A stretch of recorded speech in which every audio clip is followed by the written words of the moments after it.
Gusto de saludarlos y continuamos con los balances del año 2023, proyecciones de los 2024 y estamos con el presidente de Camport, la Cámara Marítima y Portuaria de Chile, Daniel Fernández, entidad que todo el año está emitiendo informes, estadísticas, estudios a fondo sobre la realidad logística y portuaria. Así que muy bienvenido, Daniel, y agradecido siempre de Campor por toda esta información tan abundante y certera que se está emitiendo en distintos estudios durante todo el año. Hola Tilio, ¿qué tal? ¿Cómo estás? ¿Cómo están todos los que van a ver o ven esto? Bueno, tú sabes, malos momentos se viven aquí en Viña del Mar con esta Mm. catástrofe, a lo que se suma esta noticia del expresidente Sebastián Piñera. Pero bueno, nosotros técnicamente nos dedicamos a entregar estas informaciones. Y lo primero que quería preguntarte, Daniel, es de todo este cúmulo, bagaje de informes que van realizando, hemos visto que habían disminuido las importaciones, las exportaciones se mantuvieron, pero que se mantenía todo esto de la caída en el movimiento de comercio exterior. ¿Cuál es el balance en general que tú tienes?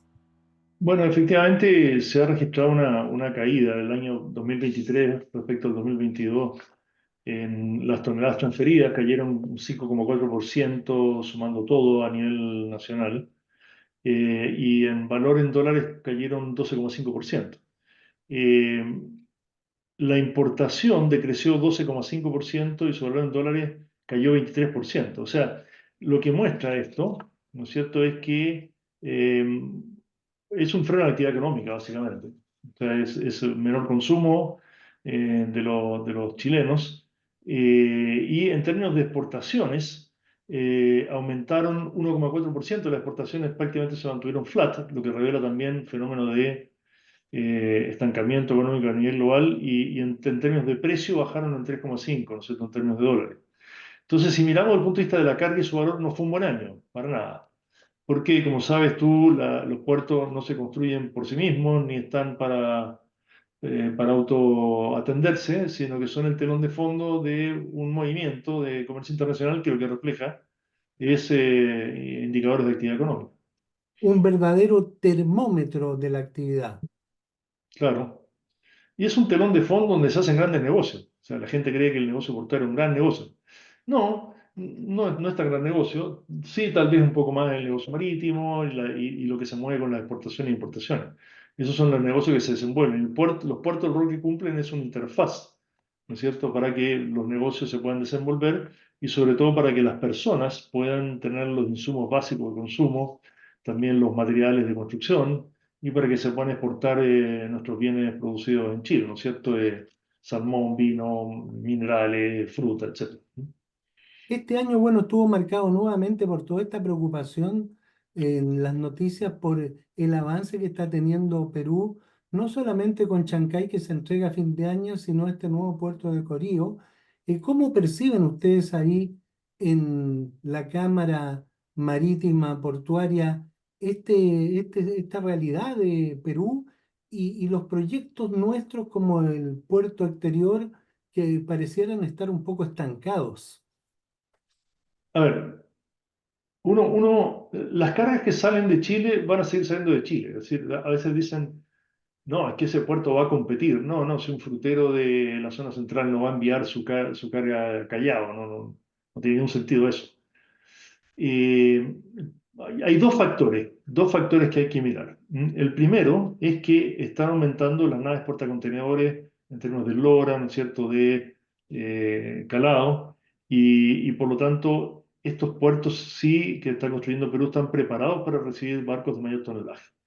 Nosotros no estamos restringidos todavía, pero no tenemos sitios para más de 366 metros de lora de naves, ¿no es cierto? El proyecto más cercano que hay es el de Valparaíso, que habilita uno de esos sitios. ¿Es grave eso? No, por ahora no. Pero si pasan 15, 20 años y nosotros no tenemos capacidad para recibir esos buques, lo que va a pasar es que esos buques van a hacer el itinerario costa peruana, sudeste asiático directamente, van a desembarcar ahí contenedores y luego naves transfer, por así decir, van a hacer un transbordo para llevar, ¿no es cierto?, los productos a Chile y viceversa. Si eso sucede, evidentemente nuestros productos cambian en términos de competitividad internacional porque aumenta su precio de transporte y lo mismo para las importaciones. Entonces, ese es el riesgo estratégico que tenemos. Por lo tanto, no estamos en un problema grave, no hay que preocuparse enormemente, pero sí es necesario empezar a ejecutar proyectos que permitan atender buques de otra escala. Porque yo he visto conversaciones como, por ejemplo, no, pero si en realidad la demanda se ha ido estancando, ya no es necesario ampliar los puertos tan rápido. Es cierto eso, desde el punto de vista de la congestión. Lo que no es cierto es desde el punto de vista de la tecnología de naves, que aumenta, ¿no es cierto?, su tamaño, su proporción, y no podemos, no vamos a poder en un momento llegar a atender. ¿Mm? ¿Y Entonces, esto dice en una proyección más o menos de preocupación de 10 años? sí, entre 10 y 20 años nosotros deberíamos tener construidos sitios, ojalá atraque para ese tamaño de nave. El único proyecto que yo considero, veo más cercano y más viable que hizo Puerto Valparaíso, ¿no es cierto?, la empresa portuaria de Valparaíso, que creo que es un muy buen ejemplo de desarrollo de proyectos con participación ciudadana, consideración ambiental. Es un buen proyecto además en sí. Lo que creemos que es malo es que se pretenda cobrar una tasa por tonelada transferida para uso local cuando existen montones de recursos que se asignan a uso local y por lo tanto este sería un nuevo impuesto a la exportación, importación, al comercio exterior. Pero dicho eso, dejando eso de lado, sentimos que es un buen proyecto y habilita al menos un sitio de atraque para naves mayores, mientras con el tiempo se va desarrollando el proyecto de San Antonio que tiene otra escala temporal. Oye, y una buena noticia que siempre estamos dando acá y con la cámara, que de Valparaíso están saliendo naves con fruta directamente a la China, por ejemplo, con la cereza. No tienen que hacer escala como antes que iban a dar toda una vuelta. Es decir, de momento estamos compitiendo bien.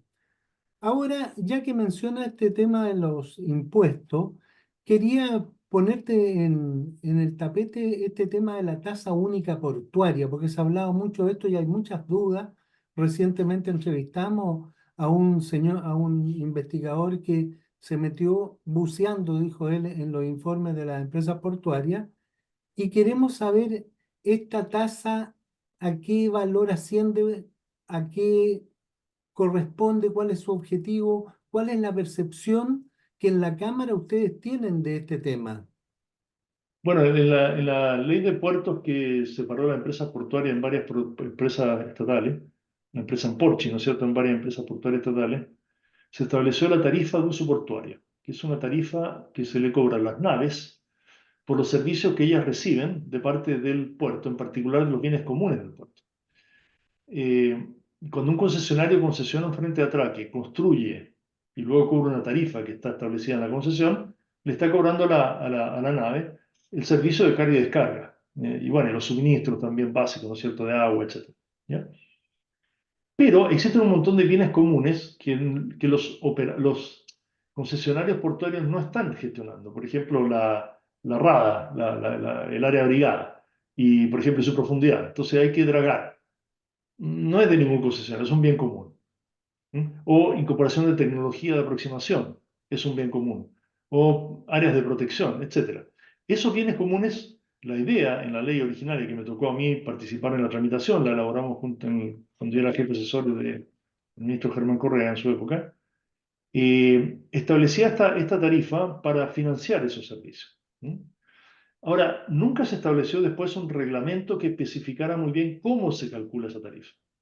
Y por lo tanto, hoy día el cálculo de esa tarifa es la verdad una nebulosa, porque obedece a valores históricos que se han ido reajustando, a veces con un salto muy grande, otras veces con una baja muy grande.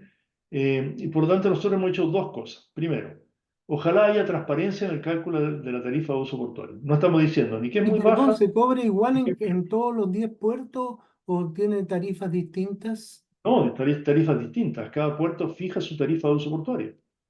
Y los criterios no están claros, es una fijación. Yo no digo que es arbitraria, pero nosotros no conocemos cómo se fija. Por tanto, lo que pedimos es muestren la manera, el racional, la estructura de cálculo de esa tarifa. Y eso es muy importante porque si yo soy una naviera y establezco un itinerario, yo quiero saber cuánto me van a cobrar y no que van a pegar un salto de 30% mañana. Quiero comparar tarifas de uso portuario. Quiero saber que si aquí se invierte en un nuevo puerto, bueno, esa tarifa va a subir y en cuánto va a subir. Es muy importante eso. Segundo, nosotros hemos empujado muy Perdón, fuerte. deduzco yo a simple ciudadano o periodista, lo que tú estás diciendo es que no hay transparencia en este procedimiento. No, no la hay. Y de nuevo, cuidado, digo, cuando digo no hay transparencia, no estoy diciendo que haya nada malo, ni nada mal hecho, ni que haya opacidad, ni nada, simplemente que no se ve, no se trasluce, no sabemos, tenemos un desconocimiento de cómo se calcula. ¿Mm? Otra cosa que ocurría es que no se sabía cuánto era el total que las empresas portuarias ingresaban anualmente por este concepto. Entonces nosotros insistimos, bueno, estamos hace más de 5 años aquí, venimos insistiendo de que las empresas portuarias públicas tienen que tener un balance con código IFRS, es decir, con protocolo IFRS, es decir, con claridad de ingresos, de cuentas de ingresos y gastos que están establecidas en un protocolo. Eso ya se está haciendo. Y ahora se está haciendo, y gracias a que se está haciendo es que este consultor que tú decías pudo hacer un cálculo, porque antes no existía ese valor. Entonces eso, check, está logrado. Lo que no sabemos es cómo se calcula. Y lo tercero, que no está logrado, es en qué se usan esos recursos. Y Porque de acuerdo perdón, a la en ley, ese sentido que siempre yo como he entrevistado nunca me ha quedado claro, algo tú ya enumeraste, pero ¿para qué se fijó esa tarifa? no, para mejoramiento de bienes comunes, áreas de acceso, sistemas de seguridad, enfilamientos electrónicos, dragados, ¿no es cierto?, de las áreas comunes, eh, Para amplia- aguas abrigadas, para construir aguas abrigadas se por establece. ejemplo, ampliación del molo de abrigo, producto de que hay cambio climático, entonces hay que elevar la altura, eh, etcétera. Todos esos elementos que son comunes en un puerto y que no son de cada concesionario, sino que son de la empresa portuaria que tiene que gestionar el puerto como un todo. Bueno, si Y tú miras la perdón, cantidad, otra consulta. Esta tarifa la cobra, por ejemplo, San Antonio, ¿sí? Valparaíso, no sé, Puerto Montt. ¿Esa tarifa sería, por ejemplo, para un uso común hacer un puerto abrigado donde se encontrara una bahía adecuada? ¿O se usa el mismo dinero en cada puerto? No, la ley lo que establece es que es para el uso del propio puerto, es En el decir, propio puerto. claro, del puerto que lo cobra, digamos. Fija, no, no es para un uso genérico en otro lado, ¿sí? Sino que es para uso en el puerto. Y si uno mira las inversiones que se han hecho, la verdad es que no ve que estén esas plata ahí. O sea, cuando este consultor hablaba de 1.000 millones, bueno, nuestras cifras son más o menos de 700 millones de dólares en los últimos 13 años o algo así, que es cuando se han establecido las concesiones. Si tú miras las inversiones que hay, no se ven 700 millones de dólares ahí. De nuevo, no estoy haciendo ninguna acusación, ninguna. Lo más probable es que esos fondos fueron extraídas como renta por el Ministerio de Hacienda como utilidades de las empresas públicas. ¿Ya? Lo cual significa un impuesto al comercio exterior, porque entonces, cuando tú le dices a una naviera internacional socia nuestra, como Hapag-Lloyd, Maersk, Mediterranean Shipping Company, hay una tarifa de uso portuario que se cobra en Chile para mejorar los bienes comunes del puerto. Ah, sí, muy bien. ¿Y cuánto es? Mire, es muy distinto entre un puerto y otro. ¿Y cómo se calcula? No sabemos. ¿Y en qué se usa la plata? No está claro. Ahora, Fíjate, no espera, puede ser. déjame parar un poco. Tú dijiste que ustedes han calculado en Campor aproximadamente en los años que hay esta información, 700 millones de dólares. Este consultor hablaba de 1.000 millones porque él dijo que hizo una estimación hasta cuando esto partió en el año 2000, tengo entendido.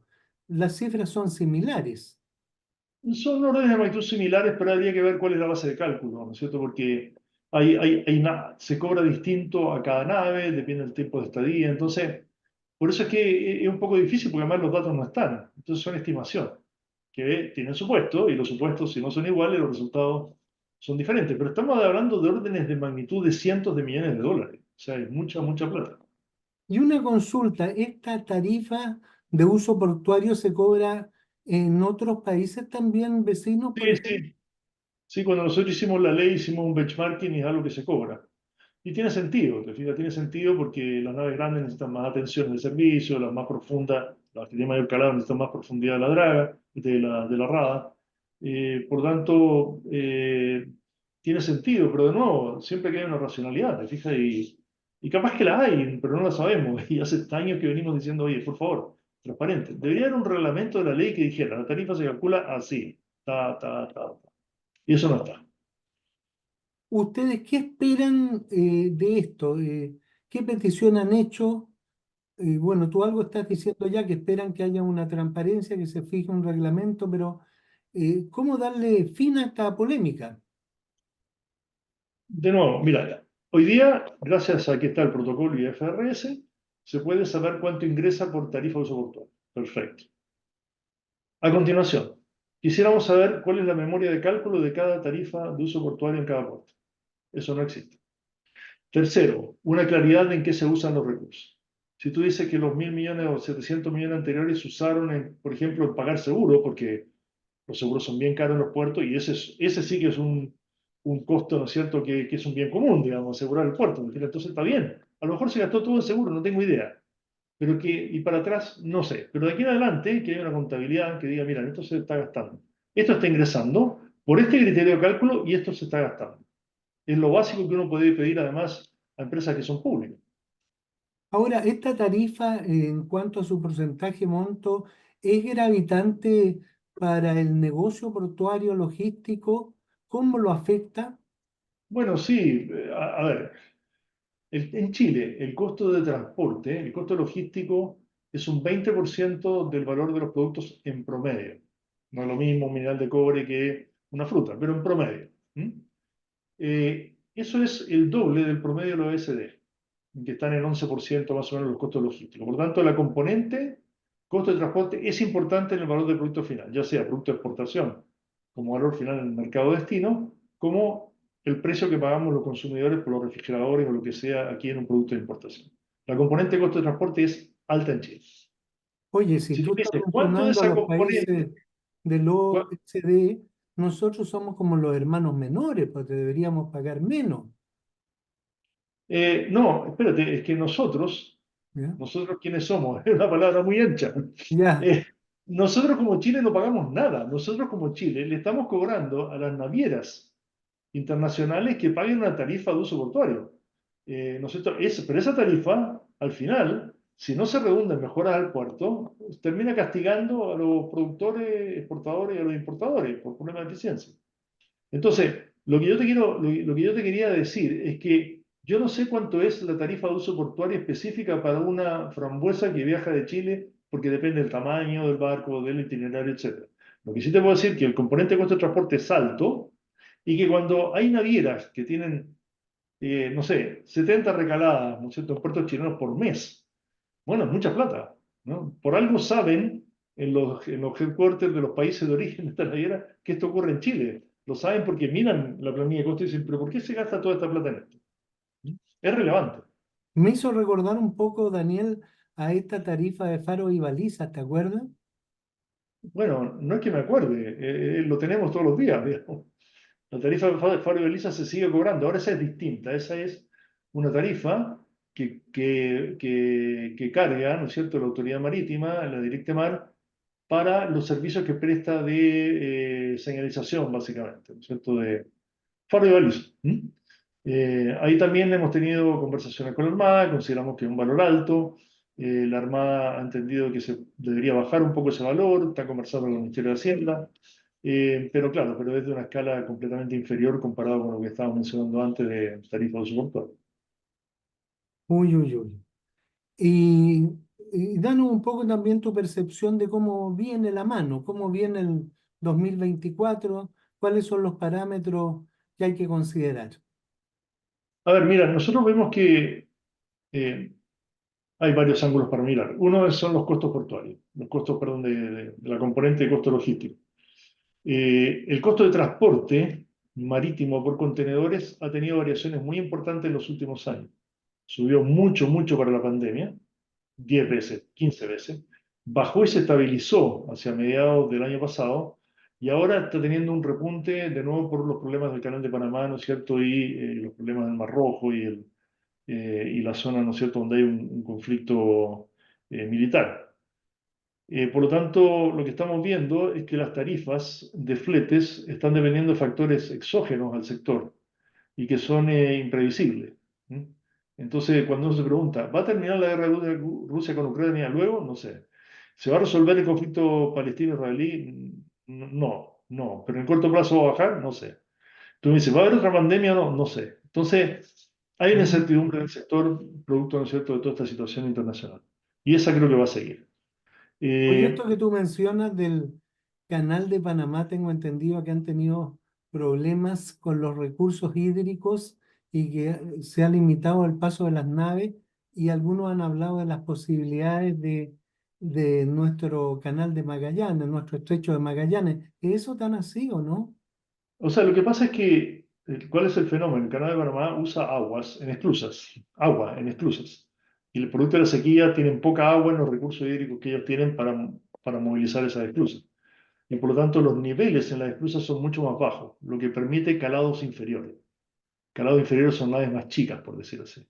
¿Mm? Ujú. Ahora, el tráfico principal de Chile es costa oeste americana, Los Ángeles, San Francisco y sobre todo Asia-Pacífico. Es el gran volumen. Entonces, ¿no afecta? Sí, afecta a determinadas exportaciones, por ejemplo, de Chile a Europa. No es un problema grave, es un problema, pero no es un problema grave. Eh, claro, el estrecho de Magallanes, bueno, está bien lejos y también es complicado cruzar a veces, entonces es una alternativa. Bueno, así operaba antes el canal de Panamá. Pero cada nave, cada compañía, en cada itinerario tiene que evaluar si usar naves grandes pasando por el estrecho, reducir el tamaño de sus naves y que tiene disponibles para pasar el canal. Entonces, es como una malla enorme de decisiones que es muy difícil decir si el estrecho. Ahora, ¿que hay más naves pasando por el estrecho? Sí. De hecho, le hemos dicho a la Directemar, nos parece que sería bueno asignar más prácticos en esa zona para el cruce del estrecho, porque hay un tráfico algo mayor. ¿Gana Chile algo con que pasen las naves? Bueno, se cobran tarifas y todo, pero de nuevo, yo creo que desde el punto de vista, el impacto económico puede ser mayor que cualquier cobro pequeño que uno pueda hacer no sé, por pilotaje o por faro y baliza, ¿no? No creo que ganemos. Si la economía en general pierde y las navieras tienen más problemas, yo creo que al final todos perdemos. Ujú. Y lo último que te quiero consultar, porque ya está en el Senado la discusión de la ley de navegación donde contempla esto, la apertura del cabotaje. Tú ya nos has dado varias entrevistas. ¿Cómo ven el desenlace ahí en el Senado y qué es lo que quieren?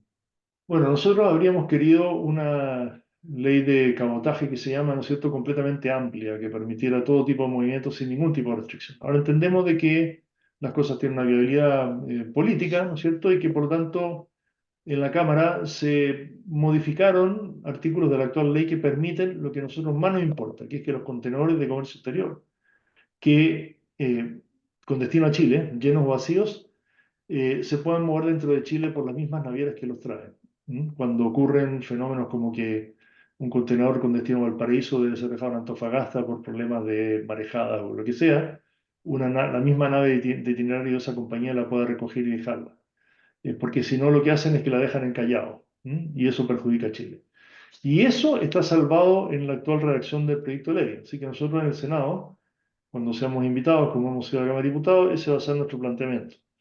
Ahora, dicho eso, también quiero decir que el articulado quedó redactado de una manera bien confusa. O sea, admite muchas interpretaciones. Por lo tanto, creo que si se mantiene el criterio este que yo he mencionado, tal vez se puede mejorar mucho la redacción del Senado.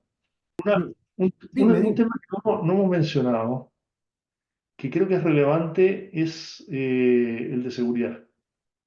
Es decir, Mm. seguridad en un aspecto bien amplio, Parece, ¿cierto? oye, que ese tema toca, es transversal hoy en Chile, ¿ah? Y ya como Claro, que estamos tan acostumbrados que no lo vemos. piensa de que en los últimos 2 años el sector ha sufrido 49 asaltos con costo aproximado de 8,7 millones de dólares.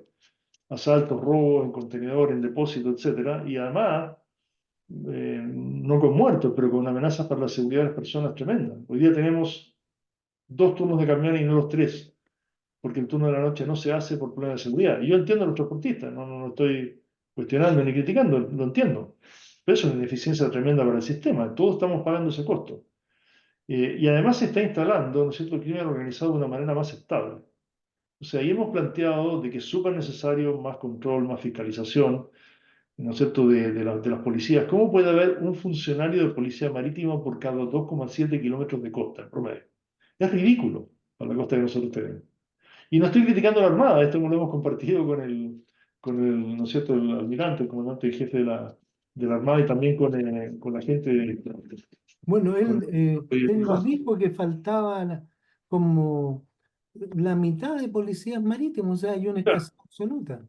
el doble, por lo menos tiene que tener el doble. Ese es un factor. Luego tenemos que tener escáner en todos los puertos. No puede ser, o sea, tenemos que poder tener la potencial de fiscalización del 100% de la carga que se mueve. Y hoy día se hace en movimiento, no necesitas parar, ni generar un colapso, ni nada. O sea, Ecuador lo hace, Ecuador con todo el plan que tiene, igual revisa el 100% de los contenedores y encuentran droga, ¿te fijas? Armas. Entonces, ese sentimos Y que es un perdón, para problema. eso es vital, tú dices el escáner. O sea, ¿cómo puede ser que haya, no sé, 12 escáneres y que funcionen 8, 10? O sea, no es serio realmente para el nivel que nosotros necesitamos. Nosotros le hemos dicho a la autoridad que esto se puede concesionar. A nosotros no nos interesa, nuestros concesionarios no se dedican a los escáneres, no tienen mayor interés ni tampoco mucho conocimiento de cómo se opera. Pero el aeropuerto de Santiago tiene un concesionario que es operado por la Dirección de Aduana. No es el concesionario el que dice revisemos esto y veamos qué hay.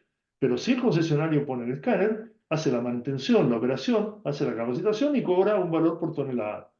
Y nada más, nadie está afectando la atribución de aduana respecto de cómo se controla y se fiscaliza. Pero ese concesionario puede invertir en todos los equipos de una vez y remunerarse por 10 años a través de una tarifa. Lo hemos planteado a la autoridad muchas veces y no entendemos por qué no se adopta un sistema como ese. ¿Cuántos escáner faltan aproximadamente? Yo te diría que tenemos que tener entre 30 y 40 escáneres si queremos pensar en todos los puertos y todos los controles de aduana a lo largo del país.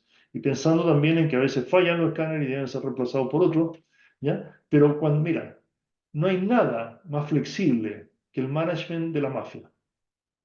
O sea, tú mueves acá y en 2 minutos se mueven para allá. No necesitan autorizaciones, no necesitan nada. Hoy día con las redes es muy fácil. Tú pones un escáner en San Antonio, nos vamos a traficar a Antofagasta. Pones un escáner en Antofagasta, nos vamos a Concepción. Entonces, si tú no tienes una red completa, lo único que estás haciendo es cambiando los pasos comunicantes de donde se mueve la droga y las armas. ¿Te fijas? Entonces, es inconcebible. Esto es un tema nacional, más que portuario, es un tema O nacional. sea que estamos afectados fehacientemente por mafia, por carteles internacionales. Bueno, eso es lo que dicen los fiscales, es lo que ha encontrado la PDI, es lo que dicen en Rotterdam cuando encuentran naves con carga proveniente de Chile, a veces con droga, a veces con precursores, digamos, pero nos estamos poniendo lamentablemente en el mapa, ¿no es cierto?, mundial como uno de los países de riesgo en esta materia, y eso es súper delicado, súper delicado por nuestra seguridad, por las instituciones del país, por la democracia, y además desde el punto de vista del contexto internacional. Entonces, yo creo que esto requiere una escala mucho mayor, mucho más profunda, de más conciencia, de más recursos, de más especialización, de más tecnología. Bueno, un organismo internacional emitió un informe de San Antonio. Claro, lo que pasa es que, a ver, San Antonio quedó como un poco estigmatizado porque fue donde miraron. Y además es el puerto que más carga mueve en Chile. Entonces, qué sorpresa que si es el puerto que más carga mueve en Chile, que tiene más naves, sea el que más tiene movimiento, supuestamente, según un informe de sustancia ilícita. Pero es un fenómeno nacional, no tenemos que ponerlo en San Antonio, es un fenómeno generalizado. Bueno, Daniel, te agradecemos enormemente tu información y la que permanentemente están alimentando a todo el sistema logístico portuario y a la economía del país, porque de esto dependemos, como tú bien dices. Y cuando yo te hacía la pregunta quién paga y tú explicaste todo, me quedó clarito que pago yo, que paga Moya, porque a la larga todo esto implica, ¿no es cierto?, aumentos de precio y se le recarga la mata al consumidor final. Tal Así vez un que detalle, Atilio, si me sí, permites, un sí. detalle respecto de eso mismo. La canasta básica de alimentos y productos, ¿cómo se llama?, de muchos de higiene o de farmacia, etcétera, entre un 50 y un 70% es importada. Depende si tú miras las lentejas, el arroz, ¿cómo se llama?, el aceite, la carne, el azúcar. Entonces, ojo, este no es un tema de grandes portuarios, de líneas naviera, no. Esa es lo que nosotros como consumidores consumimos. Está en nuestra canasta, afecta a la inflación. El trigo es todo importado prácticamente, afecta el precio del pan. Entonces, cualquier ineficiencia nos afecta en ese sentido. Y también en las importaciones que hacemos, por ejemplo, de productos electrodomésticos. Si Chile no produce electrodomésticos, tampoco produce autos. Entonces, estamos cargando el sistema económico y social permanentemente con sobrecosto que podríamos evitar, porque el 95% del comercio exterior se mueve por los puertos. Oye, me entró una preocupación ya que mencionaste el maíz. es sobre el puerto granelero de San Antonio, Puerto Panul, que tengo entendido que por esto de la extensión del borde costero, eso va a llegar a su fin y según lo que yo he sabido, ahí se importa, no sé, más del 50% de Sí. productos como el trigo, la soya y todo, que son vitales para nuestra economía y producción. ¿Qué opinión tienen al respecto? Porque lo encuentro que, ¿qué va a pasar con eso? No sé, yo creo que, digo, sí, es efectivo que hay un plazo. No recuerdo exactamente cuándo, pero hay un plazo de término de esa operación. Ahora eso es un puerto súper especializado y mecanizado. Te fijas que tiene un solo usuario, no un solo usuario como persona, sino como industria, ¿no es cierto? Que son los molineros, básicamente. Entonces, claro, lo que dice la autoridad es, bueno, los molineros que se preocupen de ver dónde hacen una instalación portuaria para mover esa carga, como lo hacen las mineras en el norte, ¿no es cierto? Cada una construye su puerto.